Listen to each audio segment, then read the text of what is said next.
para poder acompanhar. Foi um intervalo proposital, agora a gente vai, né, para o segundo bloco. Verdade, verdade. Deixa eu reconectar aqui para a galera do YouTube também.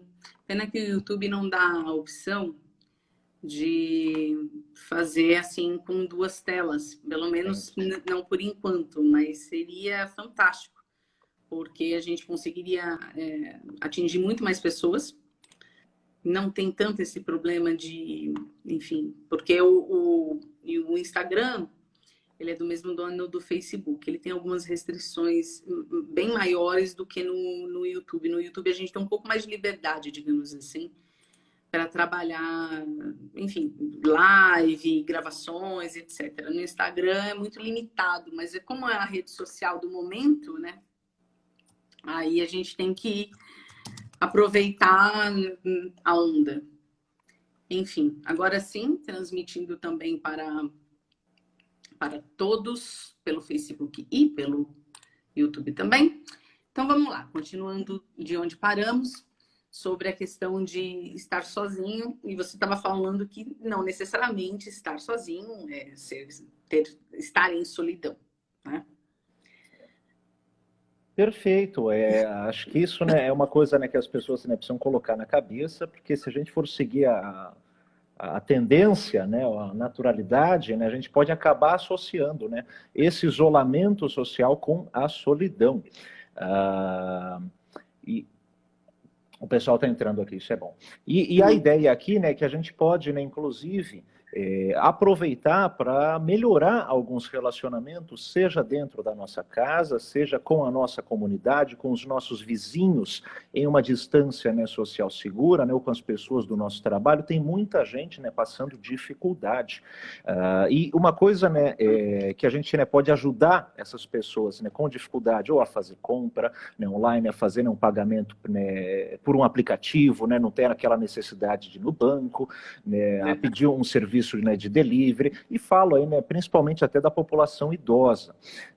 E uma coisa interessante, né, que é um ponto positivo, é que é uma pandemia aí, né, em um mundo conectado, né? Imagina, né, a gente passar, né, por uma pandemia aí, né, no início do século, né, passado, por exemplo. Então hoje a gente já consegue, né, suprir, né, uma série de serviços que seriam ali, né, no presencial, a gente faz, né, por meio de aplicativos, né, a gente se encontra, a gente encontra os familiares, né, conversa, né, com todo mundo, e uma das coisas, né, então, que eu sugiro, né, é tentar dar essa ajuda aí, né, para as pessoas, né, mais sensíveis ou com mais dificuldade nesse momento, justamente para melhorar essa relação e não se sentir tão sozinho, né? Há várias formas, né, de acabar desfrutando um pouco desse momento, né, seja na relação, né, com as outras pessoas, seja por meio, né, das próprias atividades, né, que a pessoa gosta de fazer, e a gente pode falar bastante sobre isso hoje. Certo. Uma coisa que eu tenho visto pelas redes sociais, já que a gente está no mundo conectado, e se isolar em um mundo conectado, a gente inclusive está vendo isso agora.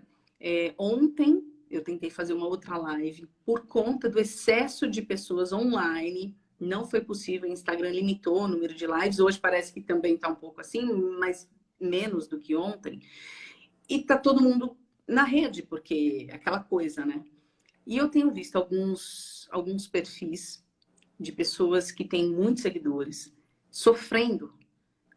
E a questão não é de não poder trabalhar, é de o excesso de informações pela overdose de estar ali o tempo todo. Até onde é saudável a gente ficar aqui nessa telinha, falando com outro, até onde a gente tem que utilizar esse recurso, porque o excesso de informações acaba gerando um pânico. Eu tenho visto muito isso nas pessoas nos últimos dias, porque é muita notícia que é fake, como pega, como não pega coronavírus. Até antes de ontem eu fiz uma live com uma jornalista, uma correspondente internacional, ela falando que o problema todo são as fake news que enganam as pessoas e aí criam um pânico social, porque as pessoas não sabem exatamente o que é verdade e o que é mentira. E eu tenho visto tem pessoas com crise de pânico. né? Síndrome do pânico. O que é a síndrome do pânico, para quem não sabe, e como isso acentua nesse período ou não? É controlável, não é? Como a pessoa pode lidar com isso? Ela pode, de repente, desenvolver uma síndrome do pânico nesse período de quarentena forçada? O que você pode nos dizer nesse momento? Ótima questão. Acho que tem uma série de perguntas aí embutidas. Então, eu vou começar falando um pouquinho, né, sobre a questão de notícias e já chego aí na questão do pânico. Uma das coisas até que eu sugiro para as pessoas também é dar uma limitada no número de notícias, escolhendo uma ou duas vezes por dia para acessar aquilo. Porque a gente está, sim, sendo bombardeado, né, com informações. É importantíssimo que as informações, né, continuem a aparecer, porque pesquisas estão sendo feitas, novas estatísticas, novas recomendações, o que deu certo, o que deu errado, então, né, seguir o que está dando certo, evitar, né, o que deu errado em outros países, por exemplo, tudo isso é muito importante e as informações estão surgindo a todo momento, mas pode gerar esse estresse, essa ansiedade. Então, eu sugiro, né, que as pessoas limitem um pouco, né, os horários e os acessos às informações e procurem também, né, se nutrir de algumas informações positivas, né, novas perspectivas de cura, novas medidas, né, que estão fazendo com que esse vírus se dissemine, né, com uma taxa, né, menor e assim por diante.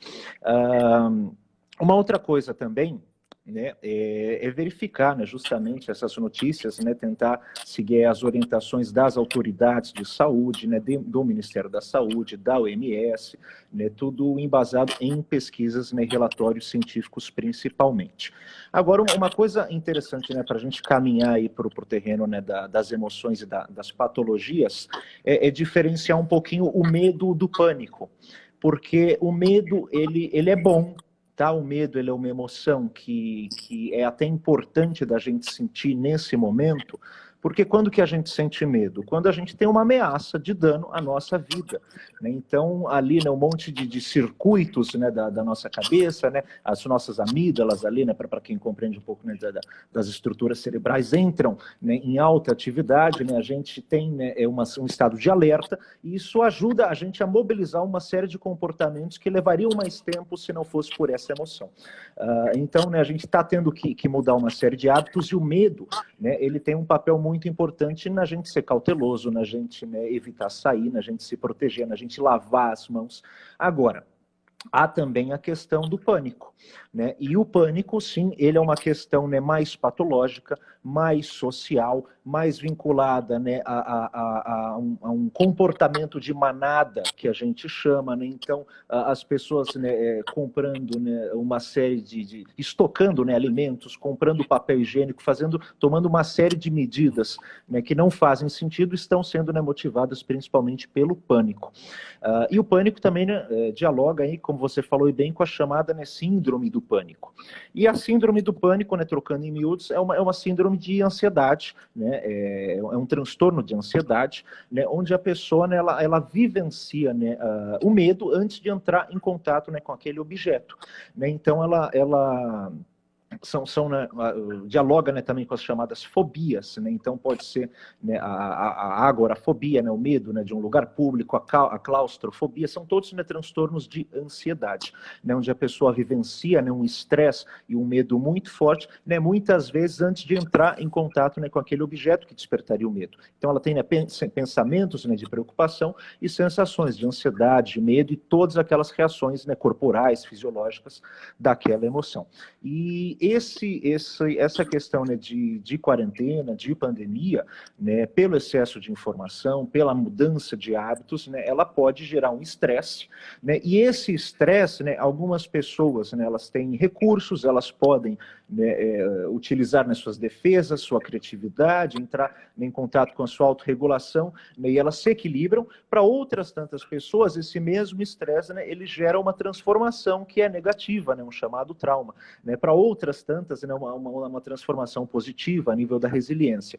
Então, né, como que a pessoa, né, ela administra isso, né, com os seus recursos, com a sua criatividade, é o mais importante nesse momento, mas são fatores, né, de risco. Entendi.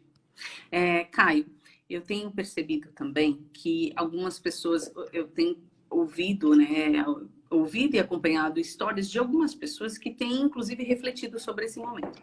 E algumas têm falado muito sobre a questão de enfrentar os seus monstros quando você é obrigado a ficar recluso, que é quando você obrigatoriamente tem que refletir mais sobre o que você vem fazendo da sua vida, porque você está com tempo para isso, né? Então, o que eu estou fazendo, aquilo que eu faço é importante, como será o futuro? Você falou da questão do medo. Quando se trata do medo, principalmente em relação à morte, quando se fala de doença que pode matar, eu acho que a associação é muito automática com o medo da morte. E isso acaba gerando pânico das pessoas. E eu vejo que, assim, as pessoas que antes, às vezes, não gostavam de ficar em casa, por qualquer motivo que seja, ou porque não se dá bem com as pessoas em casa, de repente, elas são obrigadas a ter essa convivência forçada, digamos assim. É possível que essas pessoas tenham crises, enfim, de ansiedade, que gere conflito, mais conflitos ainda em casa. O que fazer, já que ela não pode sair de casa? Ela não pode falar, porque normalmente, né, a pessoa baixa a porta, sai e vai embora. Nesse caso, não dá para fazer isso. Você tem que enfrentar a tua situação, sendo ela boa ou ruim. É o que você falou. Tem pessoas que são privilegiadas, conseguem ter acesso à informação, enfim, tecnologia, equipamentos, mas a gente sabe que não é a realidade de muitas pessoas, né? Como fazer com que isso não gere uma ansiedade a ponto de criar um conflito dentro de casa com as outras pessoas que também estão, né, nessa coisa. Eu vejo que tem muita gente comendo muito, né? Eu acho que esse é um estopim também muito comum. Muita gente põe meme. Ah, tô comendo, fiz a compra para passar a quarentena, mas em uma semana acabou a comida. A gente dá risada, mas é uma coisa séria. Porque daqui 15, 20 dias, como vão estar essas pessoas? Né? Fora briga dentro de casa, eu vi casos até de aumento de abuso, abuso sexual de crianças e abuso, inclusive, por parte de marido e mulher, violência doméstica. Você acha que é um exagero? O que isso realmente, de fato, pode acontecer nesse período? Ter um aumento, né, desses casos, especificamente. Eu ouvi falar disso também, inclusive eu estava vendo uma publicação lá do Rio de Janeiro, em específico, que parece que aumentou cerca de 50%, né, a questão da violência doméstica. Então, isso faz a gente pensar em uma série, né, de implicações e de efeitos, né, que esse isolamento está fazendo, está causando, querendo ou não, né, mas ao mesmo tempo, né, a gente está falando, né, e passando informações, né, para um público, né, muito seletivo, muito que consome, né, tudo isso. O que eu quero dizer é que tem muita gente ainda sem informação. É importante a gente repetir, né, informações, né, cada vez mais. Mas uma coisa, né, que me chama a atenção no começo da sua pergunta é a questão, né, do propósito, do medo da morte, de questões existenciais, né? E o coronavírus, ele acabou, né, forçando muitos indivíduos e até muitas instituições a repensarem, né, os seus significados, os seus objetivos, né, o que motiva estar aqui. E para muitas pessoas, às vezes, né, a religião, a espiritualidade dão algum sentido de vida. Para outras tantas pessoas, né, o trabalho, né, a criação dos filhos, o trabalho com ética, a ajuda voluntária, né, a expressão criativa, tudo isso, né, ajuda a dar sentido, né, para as pessoas. E esse momento da quarentena, né, do ponto de vista, né, positivo, ele pode ser sim utilizado para as pessoas, né, refletirem sobre o seu propósito, redefinirem o seu propósito, anotarem, compartilharem com as pessoas ali da sua casa, né, perguntar o que elas acham disso, se elas já pararam para fazer a mesma coisa, e seja, né, com exercícios mentais ou até, né, com a ajuda ali do papel. E essa é uma tarefa, né, que pode ser auxiliada, né, aí pela quarentena, mas que às vezes, né, compreender esse propósito de vida também leva até mais tempo do que uma pandemia. Mas a gente pode começar desde já. Outra coisa que eu fiquei pensando aqui enquanto você falava, é que tem, né, uma série de pessoas que estão em sofrimento por estarem em casa e que, porque não estão acostumadas, né, tem até uma série de pares, colegas meus, que apenas dormem em casa, né? E saem, trabalham e ficam, né, ou em bares e estão acostumados com isso, apenas dormem em casa. E eu estou, né, ouvindo muitas queixas, né, do desconforto que é ficar em casa. Agora, para uma série de outras pessoas, não está sendo tão difícil ficar em casa, o que é interessante também, porque em um primeiro momento eu esbarrei mais com desconfortos, né, com essa questão de quero sair, vou, né, para qualquer, né, para qualquer evento religioso, para qualquer evento empresarial, né, para qualquer festinha que você me chamar assim que acabar essa quarentena, eu vou, não quero nem saber, e vou. E tem uma série de pessoas, né, que estão, olha, então isso que eu faço todo dia é o que vocês chamam de quarentena, né? Então tem esses dois lados também, mas naturalmente essas pessoas, né, que querem sair enfrentam, né, muito mais desconforto, estão sendo obrigadas a lidar aí, né, com seus demônios, a redescobrirem, né, momentos consigo mesmas, o que é importantíssimo, né, e a tentar aí a desenvolver, né, os seus recursos dentro de casa. E para isso, né, não é tão difícil também. Você pode, né, entrar em contato, né, com momentos de prazer ouvindo música, cantando, dançando, desenhando, bordando, tocando um instrumento, tentando aprender alguma coisa nova, né, tentando ensinar alguém, né, se desafiando a fazer, né, pequenas coisas ali, né, e atingindo esses objetivos. Talvez, hoje eu vou cozinhar com os ingredientes que eu tenho aqui. Hoje eu vou tentar, né, passar uma mensagem aqui, né, para o pessoal do meu prédio, ver quem está precisando de ajuda, né, se eles estão conseguindo falar com os familiares deles, se, né, tem alguém pensando em ir no banco pagar uma conta, né, deixa eu ver se eu consigo, né, auxiliar com um aplicativo, aqui, esse tipo de coisa. Então, a hora que a gente ajuda também, né, uma pessoa, né, de forma genuína, né, de forma espontânea, a gente, né, vê a pessoa, né, bem sendo, né, auxiliada, e a gente acaba, né, ficando bem com a gente mesmo. Então, o que eu quero dizer, né, é que existe uma série de formas aí, né, que a gente pode fazer de forma intencional, consciente, para a gente manter a nossa qualidade de vida, né, as nossas relações interpessoais, a nossa saúde mental também. Certo. Caio, agora puxando um pouco para a minha área profissional, que também acredito que seja a sua área de estudos e de análise em relação às emoções. Principalmente a gente que trabalha com a voz. A voz, eu digo que é um dos primeiros, eu não vou chamar de item, mas é uma das primeiras marcas que transmite a nossa emoção naquele momento. Tristeza, alegria, nervoso, raiva, enfim. E muitos dos meus colegas já têm o sistema de home office, já trabalham em home office, eu mesmo já trabalho há muitos anos. Para mim, estar em casa ou estar trabalhando não é um problema.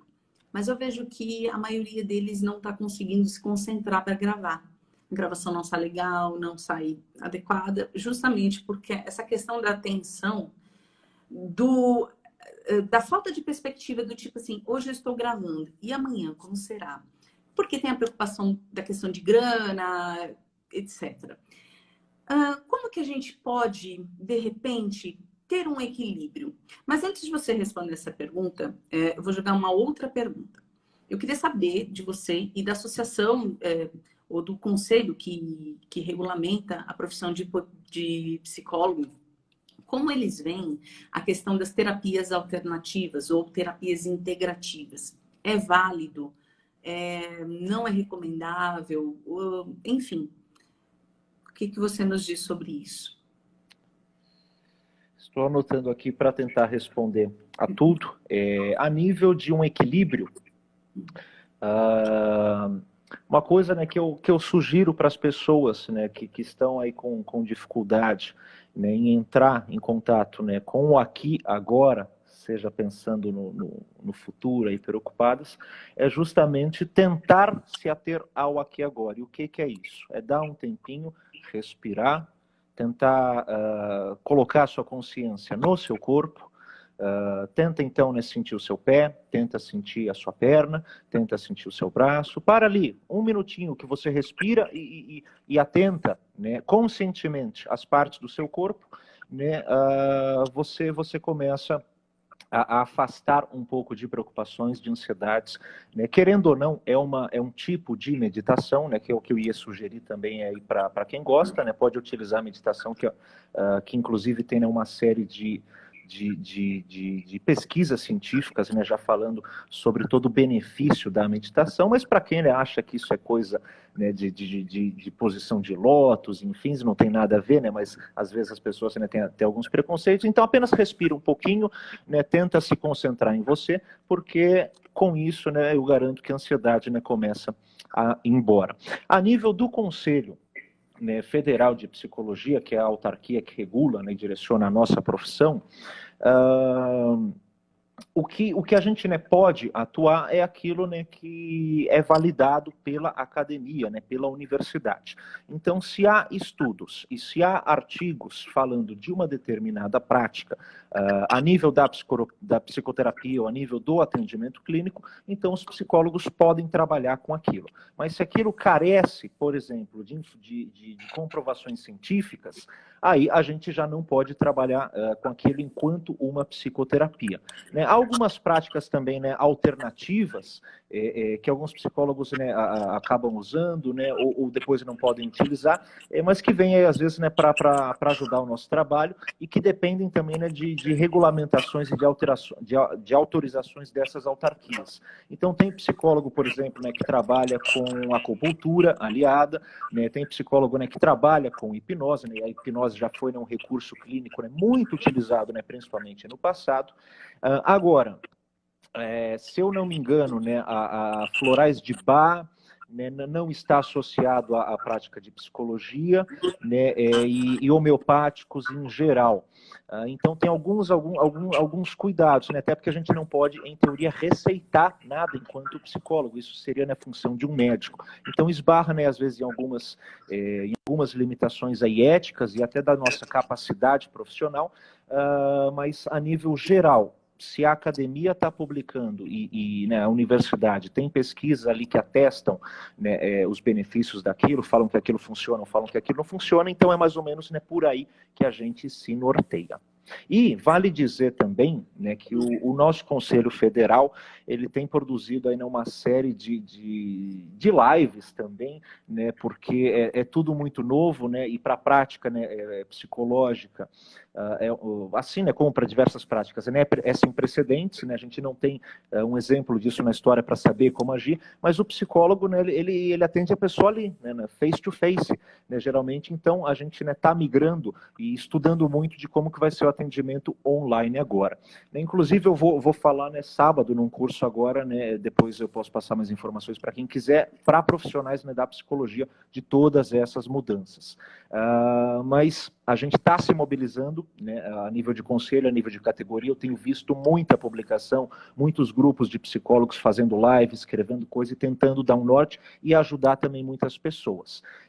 Tem grupos, inclusive, que estão oferecendo já atendimento gratuito para a população e vale a pena, né, pesquisar quais são esses grupos ou entrar em contato, porque a gente não pode, do ponto de vista ético, divulgar que é gratuito.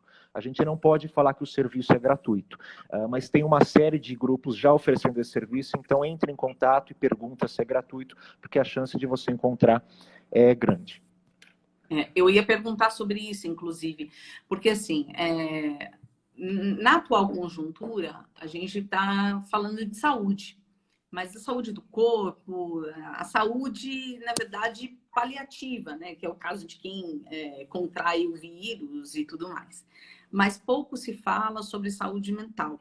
No Brasil, no geral, a saúde mental, ela nunca teve o seu devido valor proporcionalmente à medicina, enfim, tradicional e tudo mais, né?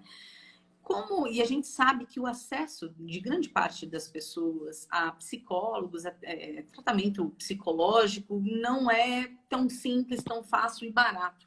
E você comentou sobre serviços gratuitos. Atendimentos como o CVV é válido? Olha, compreendo que é válido sim, até onde eu sei, eles fazem um trabalho seríssimo de escuta, né, de acolhimento daquelas pessoas, né, que ligam ali em momentos, né, sem chão, né, momentos ali sem esperança. Então, até onde eu sei, né, com o que eu ouvi por aí, o trabalho do CVV é um trabalho seríssimo, né, e um trabalho aí muito bem-vindo e que auxilia e que ajuda a salvar muitas vidas. A nível de atendimento gratuito também, porque uma questão, né, é a escuta e o acolhimento, né, que as pessoas, né, elas precisam em um primeiro momento. Mas a psicoterapia, né, a saúde mental, né, ela vai funcionar como qualquer outro exercício, como qualquer outra aprendizagem, né? Não é num dia ali que você come brócolis que você vai ganhar músculos, mas você precisa de toda uma dieta, né, de uma série de exercícios e assim por diante, né? Não é fazendo ali uma continha uma vez que você vai aprender matemática. E não é também, né, fazendo, né, uma catarse ali, né, ou vomitando, né, uma série de emoções que você vai, né, ter uma transformação, né, muito significativa muitas vezes. Então, claro que há mudanças, né, que podem acontecer de uma hora para outra, mas esse movimento, né, ele precisa ser constante. Uma coisa, né, que vale dizer também a nível de atendimento gratuito ou popular, é que todas as universidades que oferecem o curso de psicologia, que formam psicólogos, elas têm a clínica escola.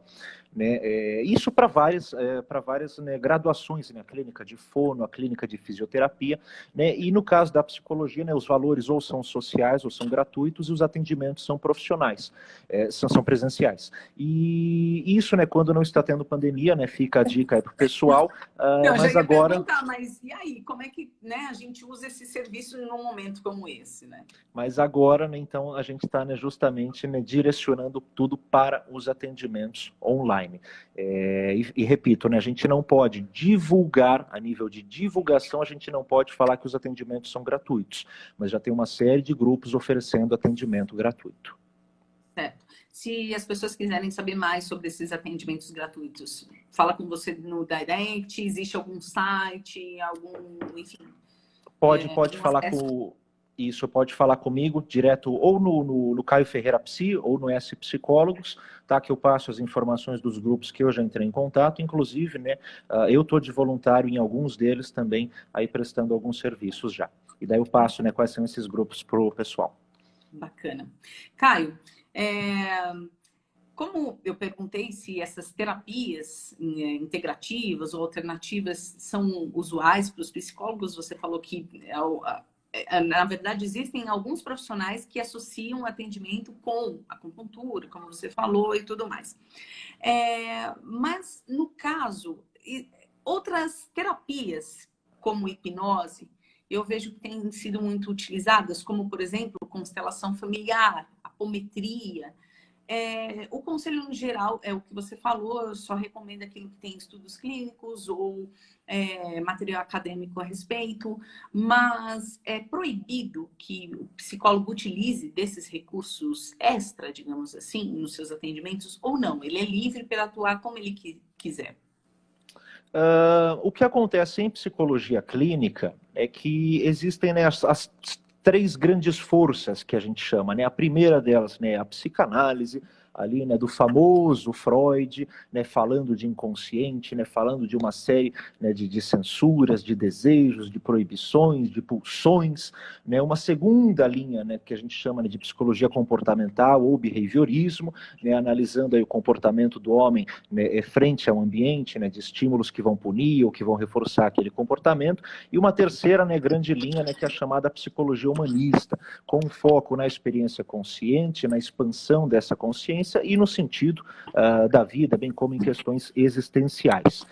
O que aparece, né, principalmente a nível de apometria ou de constelação, né, são algumas, né, abordagens mais contemporâneas ainda, algumas delas dialogam, né, principalmente com essa linha humanista, inclusive eu vejo bastante psicólogo humanista utilizando da chamada constelação familiar. Né? Já a apometria eu vejo um pouco menos, mas eu compreendo também, né, como uma uma tentativa de tipologia, né, dos humanos, isto é, né, de tentar encontrar ali alguns padrões. Isso as pessoas, né, fazem, tentam encontrar esses padrões desde a antiguidade. Né? Haviam lá, né, o Hipócrates, né, falou de 4 tipos de personalidade: o fleumático, né, o colérico, depois, né, a própria questão de signos, né, um tipo de tipologia, né, a pessoa, né, se comporta, né, ou é assim, né, porque é de Áries, ou porque é de Gêmeos, ou porque é de Câncer, né,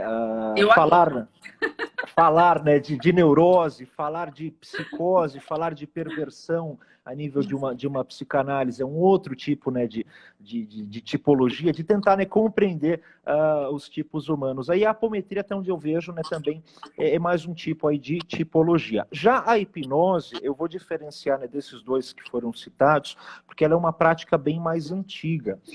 E ela tem uma série de estudos, né, e uma série de efeitos.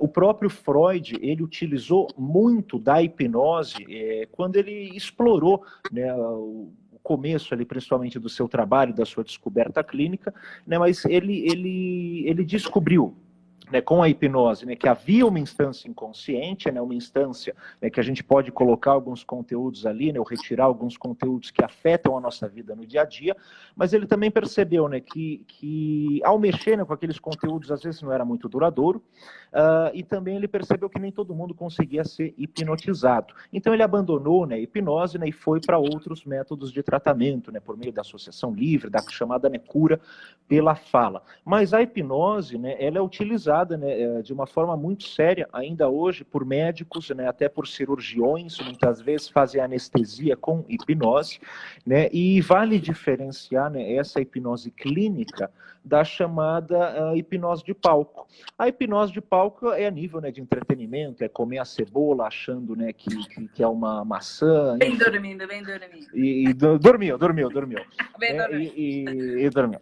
Enfim, né, aquilo é um espetáculo, né? Às vezes, sim, né, as pessoas estão em transe, né? Entre tantas outras vezes, não. Mas isso, né, é uma questão de entretenimento e a hipnose clínica, né, ela já é algo aí mais sério e que às vezes é utilizada, né, como um recurso aí por psicoterapeutas. Certo. Interessante que você falou de hipnose.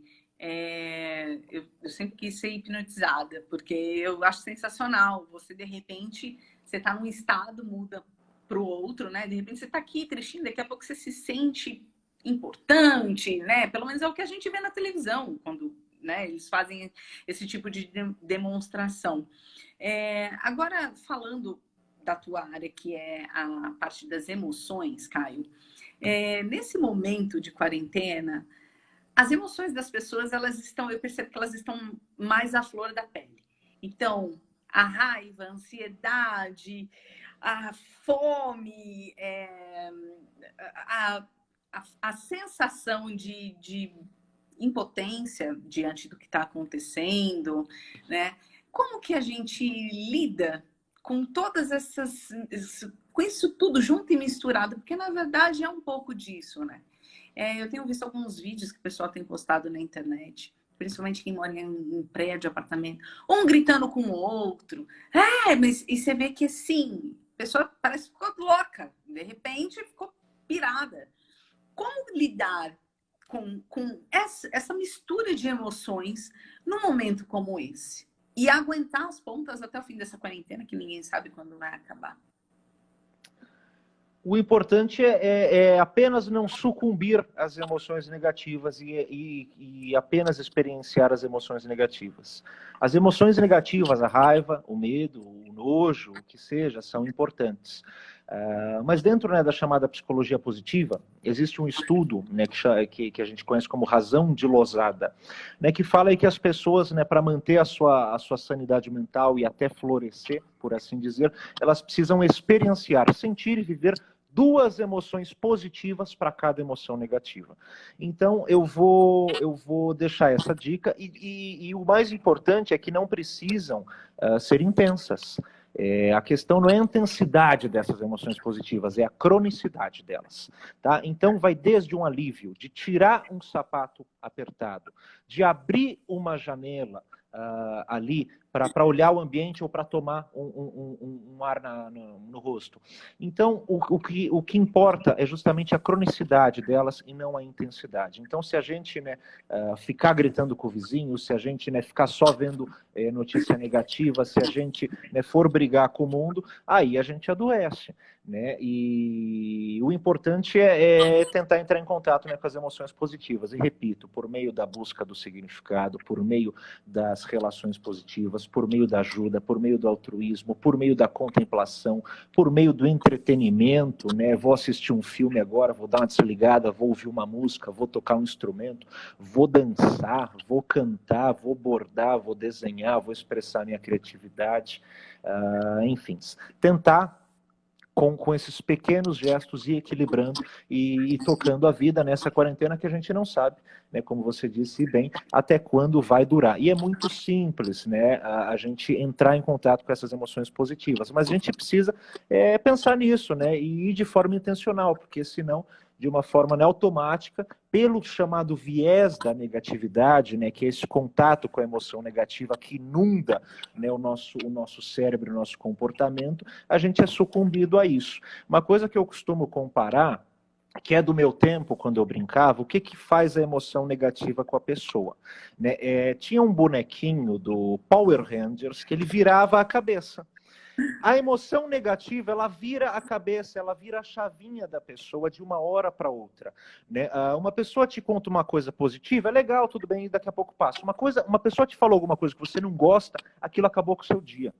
Esse é o chamado viés da negatividade, né? Então, é muito fácil sucumbir a isso. Por isso que é importante a gente, né, tentar balancear, controlar, né, com o acesso às emoções positivas. E eu acredito também que as emoções positivas elas vão ter um papel duplo nesse momento de quarentena. O primeiro delas, né, é porque, diferente das emoções negativas, as emoções positivas não viram nossa cabecinha assim para a gente fazer uma coisa.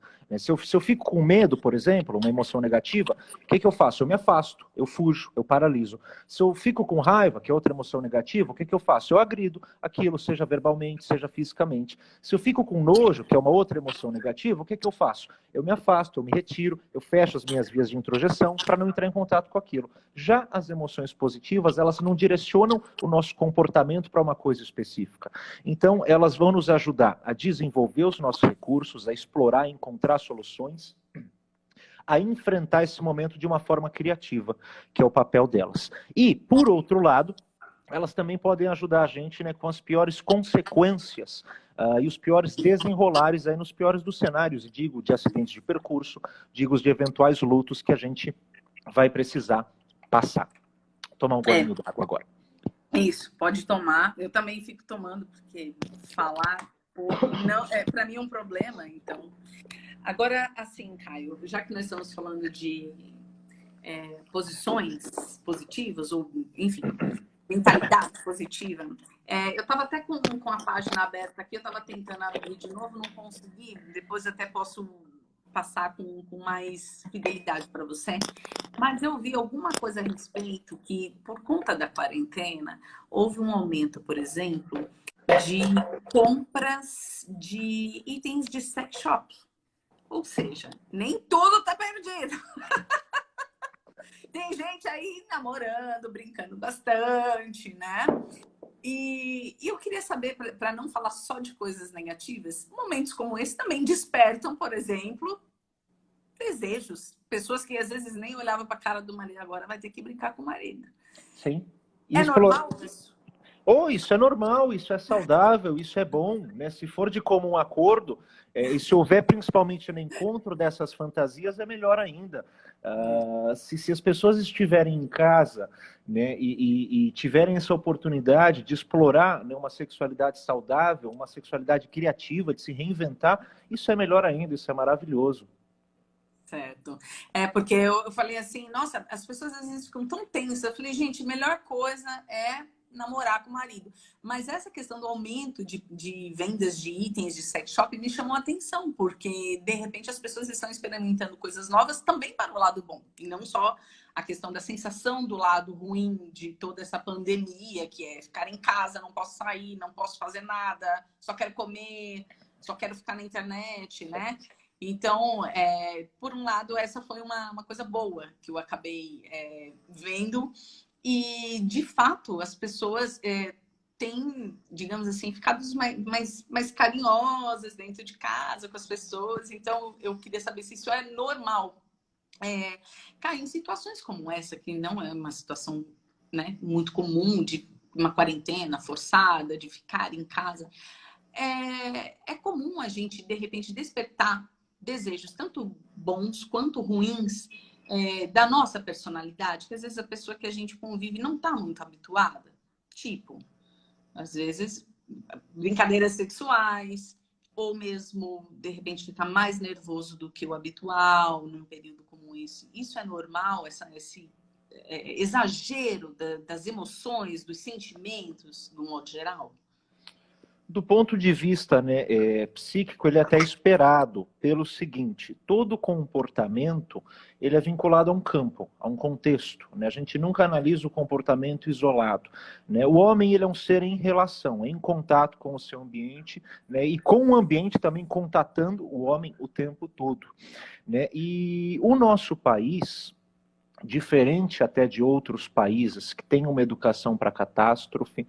Os Estados Unidos, por exemplo, né, tem toda uma arquitetura, uma engenharia, já desde as casas adaptadas para tornado, né, para terremoto, as pessoas, né, têm protocolos de evacuação, né, é uma relação diferente. No Japão, por exemplo, também tem uma educação e uma cultura, né, um ensinamento desde crianças a lidar com catástrofes, a lidar, né, com esse tipo de situação. Lá também, né, a própria questão de vírus respiratórios, eles têm um cuidado muito interessante, né? Você vai no Japão, eu nunca fui no Japão, mas já conversei com pessoas que vão no Japão, eles utilizam máscara, né, frente a uma irritaçãozinha na garganta, uma pequena coriza, eles utilizam, porque eles têm uma cultura, né, de não passar ali um vírus respiratório para outra pessoa, que é justamente, né, o tipo de vírus que a gente está lidando agora. Então, falando, né, da nossa sociedade, da nossa cultura, né, a gente não está preparado para isso, né, é sem precedentes, as pessoas não sabem o que fazer, não sabem como lidar.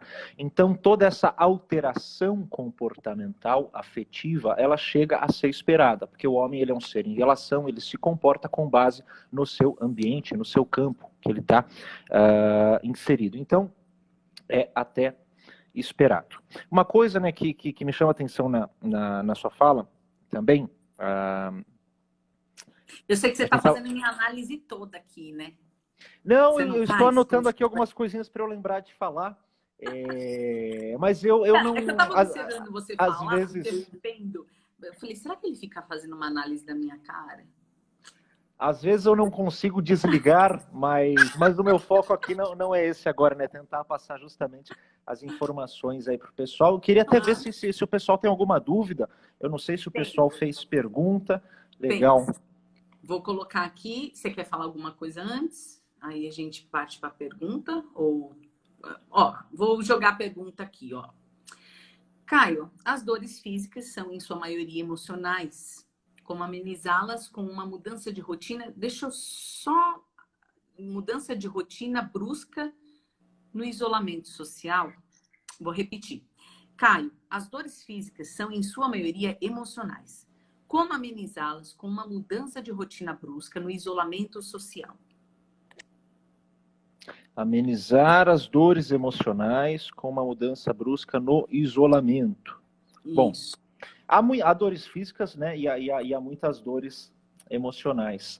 A gente tem que buscar amenizar isso, do meu ponto de vista, entrando em contato consigo, entrando em contato positivo com a nossa comunidade, limitando a nossa informação, verificando fontes confiáveis, observando o que está sendo seguido de sucesso, né, evitar as coisas, as medidas aí que prejudicam, né, tentar entrar em contato, né, com notícias positivas, né, tentar ouvir as pessoas, tentar ajudar as pessoas, se distrair, entrar em contato, né, com aquilo que você gosta de fazer, maratonar uma série, ouvir uma música, aprender uma coisa nova, né, não me canso de repetir, se exercitar, né, as pessoas também, né, podem fazer os exercícios em casa, exercícios físicos, isso colaborar, né, para aumentar a sua, né, a sua imunidade, né, o seu corpo também, e naturalmente, com as liberações aí de neuroquímicas, né, positivas, né, endorfina, enfim, entre outras,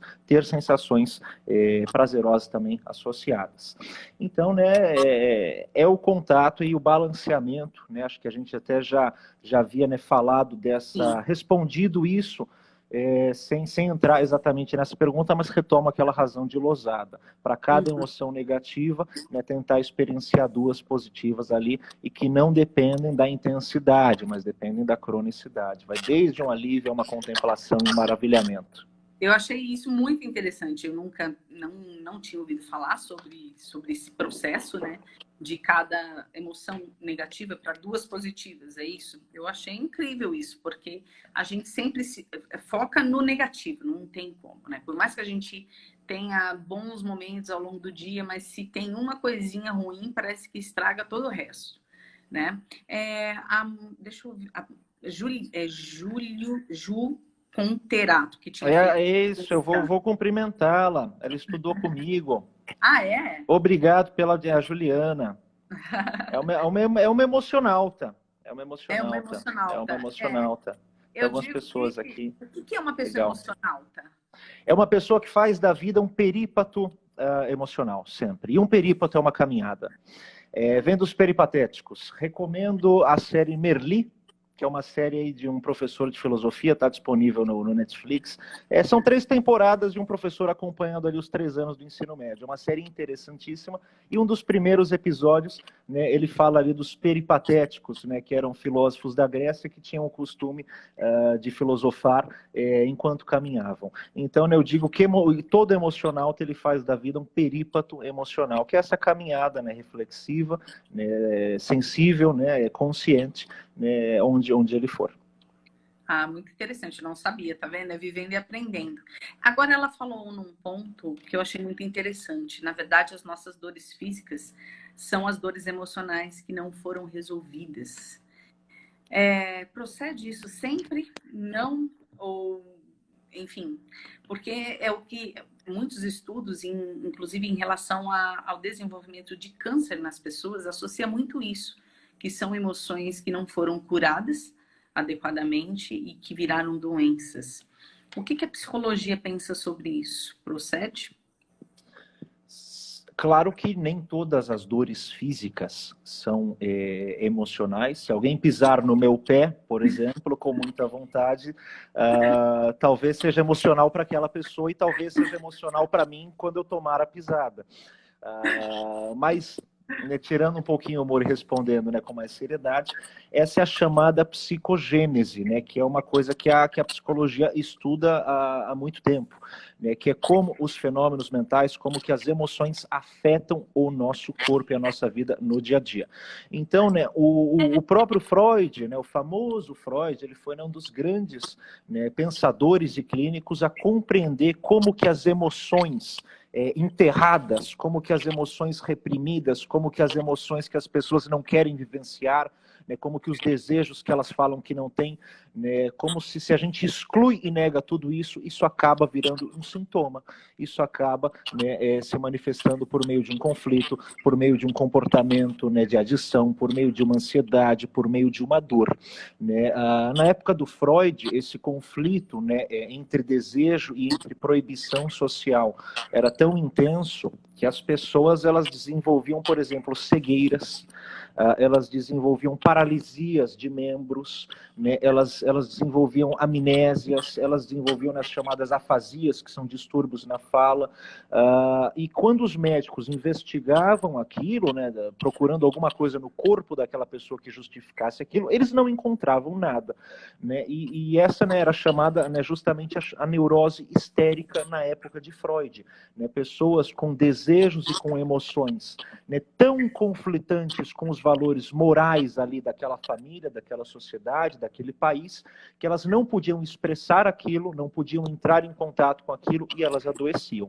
Então faz sim muito sentido a gente pensar no aparecimento de sintomas em uma série de desenrolares aí de sofrimentos quando a pessoa não entra em contato, né, com as suas emoções, quando ela nega isso. Por isso que o autoconhecimento é importante, né? sempre, né, a autoconsciência. Eu costumo, né, passar até, né, alguns passos para as pessoas, né, entrarem em contato com as emoções, né? O primeiro deles é justamente se permitir sentir, não negar aquela emoção. Daí você tenta, né, em seguida, né, tentar identificar onde que ela está acontecendo no seu corpo, porque toda emoção ela acontece no corpo. Por isso que altera a nossa expressão facial, por isso que altera a nossa voz enfim. Então, onde que está acontecendo aquela emoção? Um frio na barriga, de repente você tem um acesso de raiva e você percebe ela se manifestando no seu punho, na pressão labial, né, e assim por diante. Quais os locais da sua face? Quais os pensamentos que vêm na sua cabeça? Tenta dar um nome para aquilo também, que é importante. As pessoas têm dificuldade em nomear o que estão sentindo. É uma frustração, é um aborrecimento e assim por diante. Verdade. Essa coisa de nomear o que a gente sente é muito difícil. Contando um pouco de uma experiência que eu tive essa semana, eu tive uma sensação, é a sensação que eu tive de frustração comigo mesma. Por quê? Eu vinha num planejamento de montar um curso específico para profissionais, não é nem de comunicação, para profissionais autônomos trabalhando a questão da comunicação.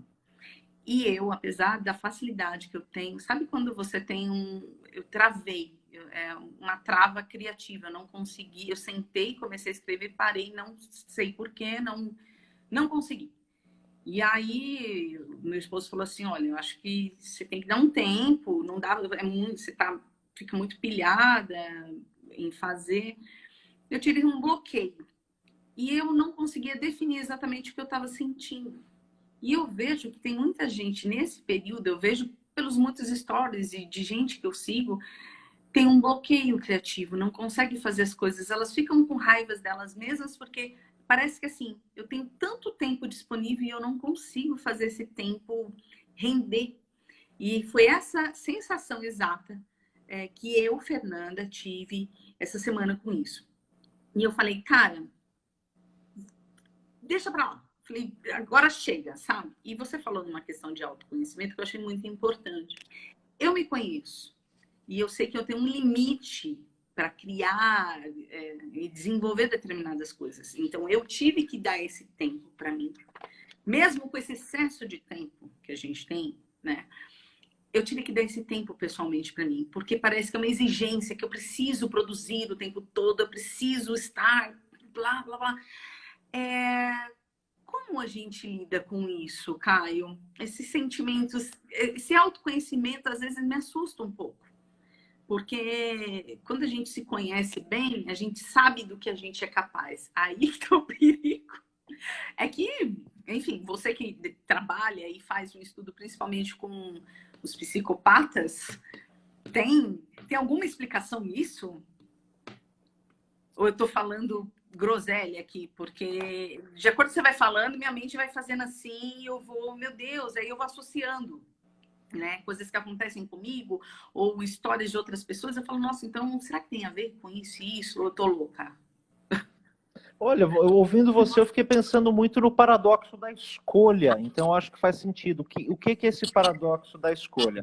É você abrir, por exemplo, ali um catálogo do Netflix e ter tanta opção que você não sabe o que você vai escolher. Eu quero morrer com isso. Não assisto nada. E às vezes você fica ali rodando por 30, 40, 50 minutos, o tempo de assistir um episódio ali de média-metragem, e desliga a TV depois de ficar todo esse tempo num catálogo. Né? Esse é um fenômeno que o pessoal chama, né, de paradoxo da escolha, cuja sensação é exatamente essa. Você tem, né, um monte de oportunidade ali, e depois você acaba se frustrando porque você não consegue, né, seguir em nenhuma delas. Mas a nível, né, da frustração aí, da autocobrança, do autoconhecimento, eu acho, né, sempre importante, né, o autoconhecimento, porque você, né, se dê um limite, né, o deixa para lá. E o limite quem dá, né, é a pessoa mesmo, tem que ser a pessoa mesmo, né, com base no seu autoconhecimento, por isso que ele deve ser ajustado. As pessoas, às vezes, têm uma autoestima muito elevada, muito inflada, outras têm o contrário, uma baixa autoestima, não conseguem nem reconhecer as suas forças de caráter, as suas virtudes, as suas potencialidades. Então, o autoconhecimento é a chave aí, né, para você dar esse limite. E a nível de criatividade, esse é um tema interessante também, e não tem receita de bolo. Cada pessoa, né, expressa a criatividade de uma forma. Mas o que eu costumo ouvir é que muitos dos insights ou muitas das soluções criativas, né, acabam vindo quando a pessoa deixa para lá, né, quando ela está fazendo uma outra tarefa que não tem nada a ver, né, com aquela que ela estava se debruçando. A nível de aprendizagem, né, se a pessoa houver um tempinho no desenrolar do projeto, eu sugiro, né, que ela tente aprender alguma coisinha e vá dormir, não insista muito, porque ali, na hora do sono, né, não do sonho, mas do sono, a gente está consolidando memória, né, está favorecendo a nossa aprendizagem. Então, para a gente, né, retomar aquilo no dia seguinte, vai ser muito mais fácil. Diferente se você ficar, né, por exemplo, se forçando, se autocobrando em um determinado dia, né, intenso ali. Agora, não é porque você também tem tempo livre que você tem que aproveitar ele trabalhando, né, e se cobrando, né. Eu acho que a gente, né, tá aqui no mundo, né, para aí, né, questões mais filosóficas e existenciais, mas para ser feliz, né, para desfrutar de boas relações, né, com a gente, com os outros, né, e eu mesmo, né, não gosto muito de trabalhar, né, trabalho por necessidade, né, e para informar os outros e para ter o meu dinheiro, mas eu estou aqui, né, para ser feliz. Então, no meu tempo livre, né, eu tento aproveitar, né, o meu tempo livre e quero ter cada vez, né, mais tempo livre para poder me divertir, desfrutar cada vez mais de relacionamentos positivos. Amei a sinceridade. Bom, quem gosta de trabalho? Bom, eu gosto de trabalho, eu gosto do meu trabalho, poxa, eu amo o meu trabalho. Eu acho que esse é o problema. Quando a gente ama muito uma coisa que a gente faz, a gente se cobra muito, vê defeito em tudo, critica tudo. É um saco, às vezes, esse excesso de amor por algo que a gente goste muito, sabe?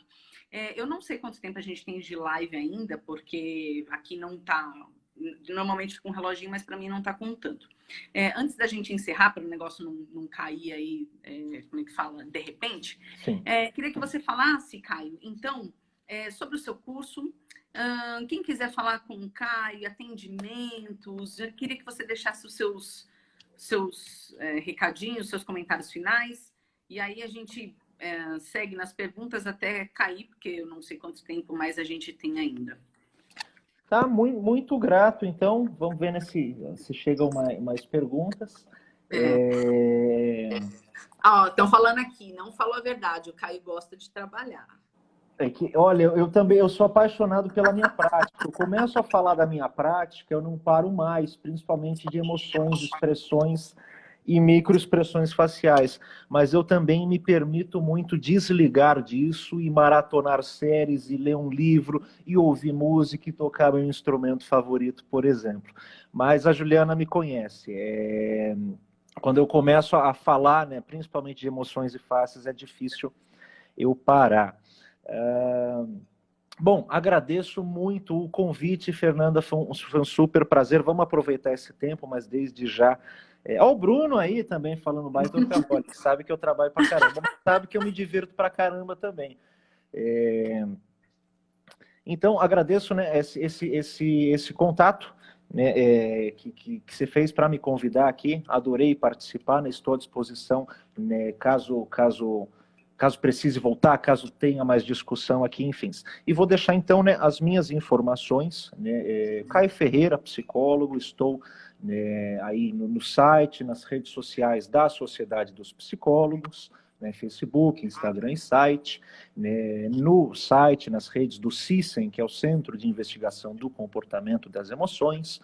A Sociedade dos Psicólogos, né, ela dialoga, né, principalmente com profissionais da psicologia, com estudantes, então a gente oferece atendimento psicológico e cursos, tá?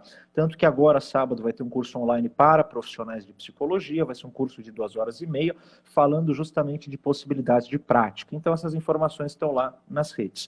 E o CISEM, aí sim, é mais voltado a essa investigação especializada, né, da face humana, das emoções humanas, em um nível mais judicial e de análise da veracidade. Então, realizo também atendimento, né, clínico, pode, né, me buscar por qualquer um desses grupos, né, ou pelo meus pessoais também, né, o Caio Ferreira Psi, e meu telefone aí para quem quiser também, né, é o operadora 11, né, 99844-3124, o WhatsApp, e o e-mail, né, caioferreirapsi@gmail.com.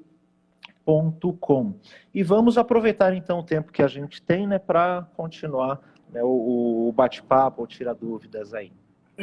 O Marcos, mais conhecido como meu marido, escreveu aqui: trabalhar é bom, mas é apenas uma das atividades do dia comum na vida de uma pessoa. Jamais deve ocupar todo o nosso tempo. Ele, como é que fala?